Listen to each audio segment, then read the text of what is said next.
So high-performing HVAC shops compound experience instead of replace it. And so a stable voluntary, right, not involuntary, not fired, people that quit, turnover rate is going to signal strong leadership, fair comp, and, career pathways that will keep your technicians engaged. And so when your best people are choosing to stay, then your operational performance compounds year over year.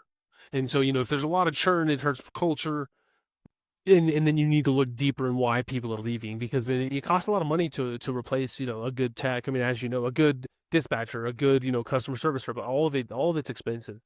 And so what we're going to do here in this data set, and if you want this data set, there is a link to download it, and it's going to have all my solutions and all the formulas and everything. If you can't find it, shoot me an email. So pretty straightforward data set.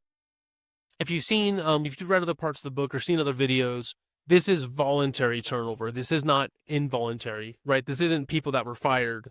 This is people that quit. And so pretty basic data set, just each month, once a month, just put in the information and then, were they fired?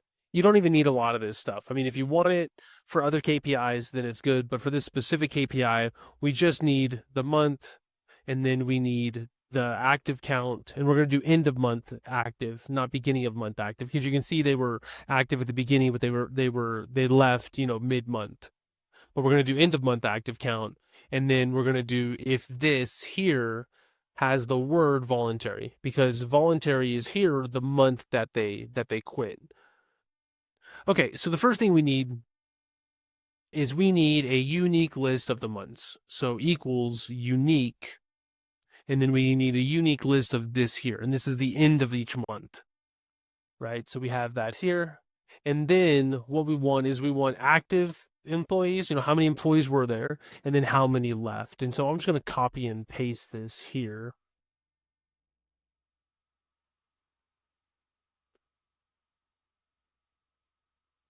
Okay, so the first thing we do is we count if S, so not just count if is one criteria, count if S is multiple criteria, and then because we need to count active and the month, right? So we want to count the here at the end of the month, comma, and then make sure to use quotations because it's text, comma, and then month, comma, and then cell B3 right here.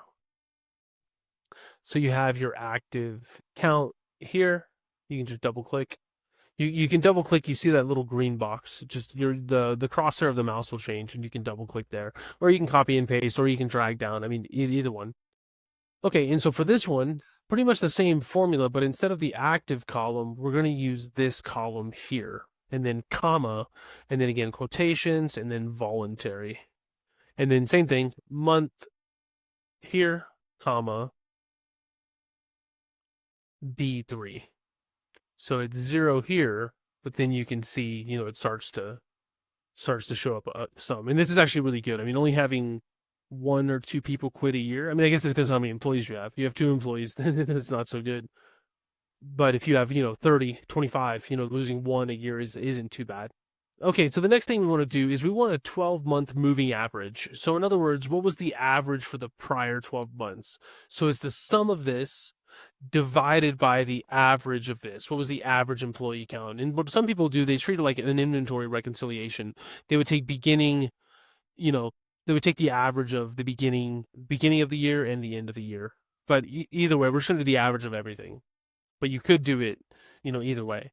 So what we're going to do is we're going to take the sum of these 12 right here, close your brackets, and then divided by the average of these 12 here. And then you get a percentage. And then if you just double click, you can see your 12-month sort of moving average. Like if you click here, you can see it, the formula comes down with it. So this is up here, and then as you drag it down, it keeps coming down. And so yeah, that's essentially how you do it. And so now what we can do is we can chart this. So I'm going to highlight the month. I'm going to highlight the separations, and I'm going to highlight the range. And then I'm going to go to recommended charts. And then this is essentially the chart we want. But what I'm going to do is I'm going to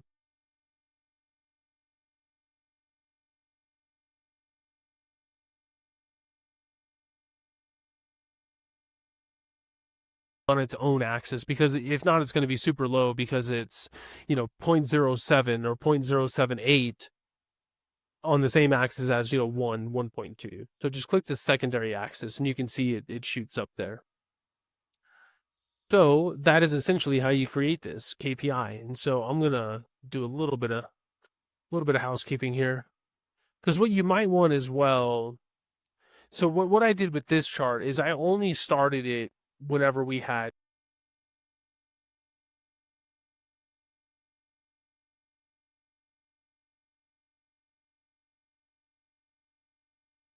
and you see how everything is up here at the top. You just need to drag this down.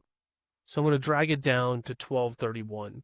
Same with here, but it's sort of annoying. You see how the crosshair is, or the mouse is like that angle? We don't want that angle because that's going to drag down the red. What we want it to be the other way, to drag down the blue. Yeah, I know it's sort of annoying. And then for the line, click the line and then just drag this down. And now you have, the chart in the proper format. And if you want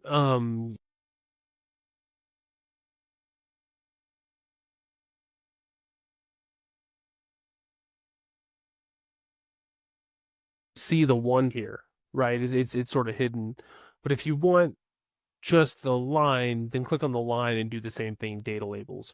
You still can't see it. If you want it, it might not be useful for you, but if you do want it, a little trick to where you can see all the hidden ones, like all these right here. Just click on any number and you'll see all the boxes sort of get filled in. All the numbers have a box around them. And then you can just go to home and click into fill. And then it'll fill in the back. And then now you can see it a little bit easier. But anyways, that is it on this video. Pretty fast one, 7 minutes. And so if you have any questions, as always, shoot me an email.